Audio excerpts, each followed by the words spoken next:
आज हमारे साथ जो है हमारे मेहमान थे जनाब अबू आसिम आज़मी साहब, आज वो हमारे घर पे तशरीफ़ लाए। हम उनका बहुत बहुत शुक्रिया अदा करते हैं। अबू आसिम आज़मी साहब जो कि एमएलए है और समाजवादी पार्टी के महाराष्ट्र के अध्यक्ष है। हम उनसे जानना चाहेंगे कि सर समाजवादी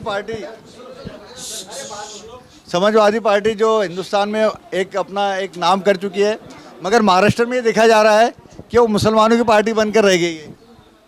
देखिए, ऐसा है कि आज मुल्क के हालात बहुत ख़राब हैं। अगर एक मुसलमान किसी पार्टी का सदर बन जाए तो लोग ये कोशिश करते हैं कि जो गैर मुस्लिम है उससे दूर होते जाते हैं।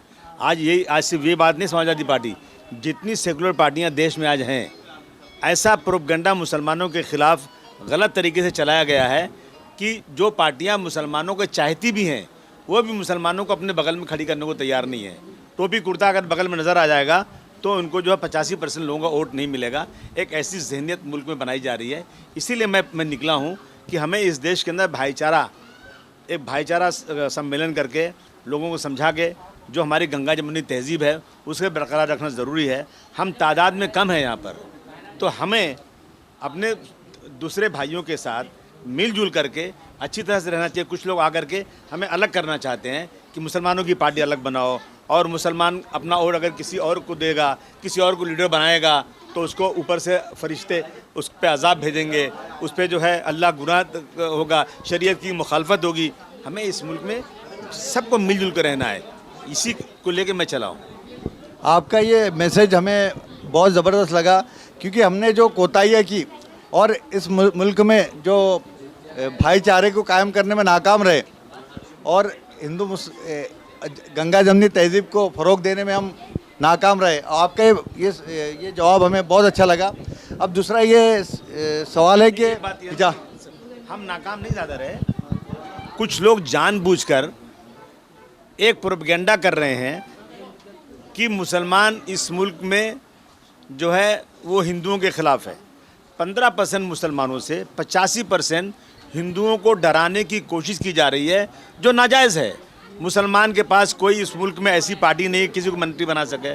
मुसलमान के पास इस मुल्क में कोई ऐसी बैंक नहीं है जो किसी गैर मुस्लिम भाई का वो लोन रोक देता हो। उसकी कोई ऐसी इंडस्ट्री फैक्ट्री नहीं है जो लोगों को नौकरी नहीं दे सकता हो। मुसलमान तो खुद फुटपाथ पे पहले से खड़ा हुआ है, उससे क्या डराते हो? लेकिन कुछ ऐसे लोग हैं जो नाअहल हैं, वो अपनी नाअहली को छुपाने के लिए वो सिर्फ़ और सिर्फ एक प्रोपगेंडा चलाते हैं। पाकिस्तान, हिंदुस्तान, मुस्लिम, हिंदू, मंदिर, मस्जिद। अभी आजकल एक वो आई है, फिल्म आई है जिसका नाम है कश्मीर फाइल।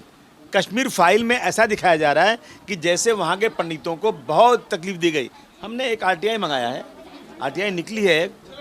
जब से मिलिटेंसी शुरू हुई है 30-32 सालों से, उस दिन से आज तक जितने लोग वहाँ मिलिटेंसी का शिकार हुए हैं, मारे गए हैं, उसमें सिर्फ 5% पंडित हैं, बाकी सब मुसलमान हैं और थोड़े से सिख हैं।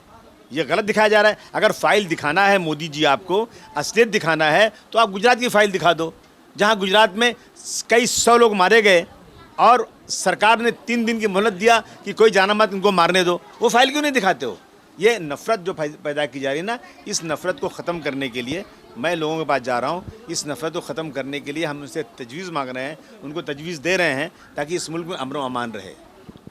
और दूसरा ये सवाल है कि जो यहाँ पर देखा जा रहा है, अदालत के फ़ैसले को तो हम सम्मान करते हैं, उनका एहतराम करते हैं, मगर पीछे बाबर मस्जिद का फ़ैसला आया, फिर उसके बाद जो है तो ट्रिपल तलाक का मामला आया, फिर अब हिजाब के ताल्लुक से आप क्या कहेंगे?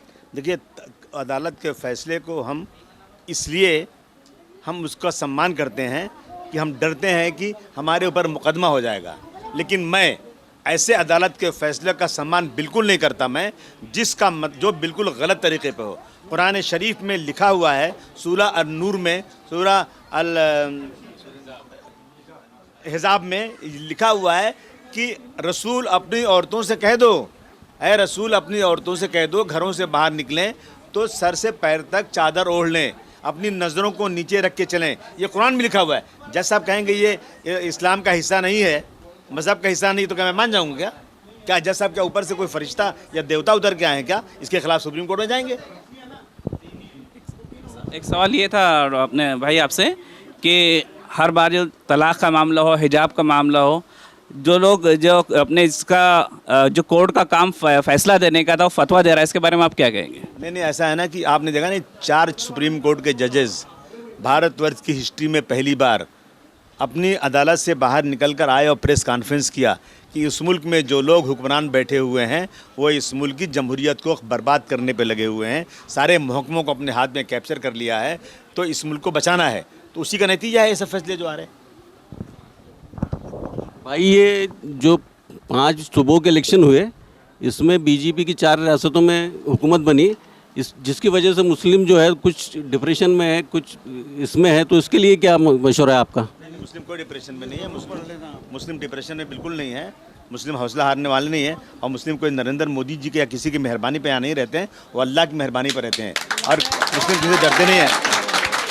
मुस्लिम के जो शुरू के 4 लफ्ज़ है उसको तब्दील करके इसको हिंदू राष्ट्र किया जाए, तो क्या ये मुमकिन है? क्या ऐसा हो सकता है कि यहाँ? देखिए, अगर हमने कोई तरीक़ा नहीं बनाया, हमने अपने गैर मुस्लिम भाइयों के साथ जो हमारे बारे में गलत फहमियाँ फैलाई जा रही हैं, जो वो हमसे अलग होते जा रहे हैं, अगर हमने मेल जोल बढ़ा करके सबको साथ नहीं रखा और इसी तरह से बीजेपी को चांस दिया बेईमानी करें, कहीं भी मशीन बदली करें, कुछ भी करें और जीत कराएं, तो एक वक्त ये आ सकता है ज़रूर इस मुल्क के अंदर जो लोग इस मुल्क में भारतवर्ष के झंडे को नहीं फहराते थे, जो आज़ाद हिंदुस्तान को आज़ाद नहीं मानते थे, जो गांधी जी के कातिल की आज मंदिर बना करके उसको क्रांतिकारी नेता कहते हैं, वो संविधान को बदलने की पूरी तैयारी में है। इसलिए हम लोगों को डॉक्टर भीमराव अम्बेडकर के बनाए हुए संविधान को बचाने के लिए हम सबको इकट्ठा होकर के और सब हिंदू मुस्लिम को इकट्ठा होकर के ये लड़ाई लड़ना चाहिए, ताकि संविधान को कोई बदल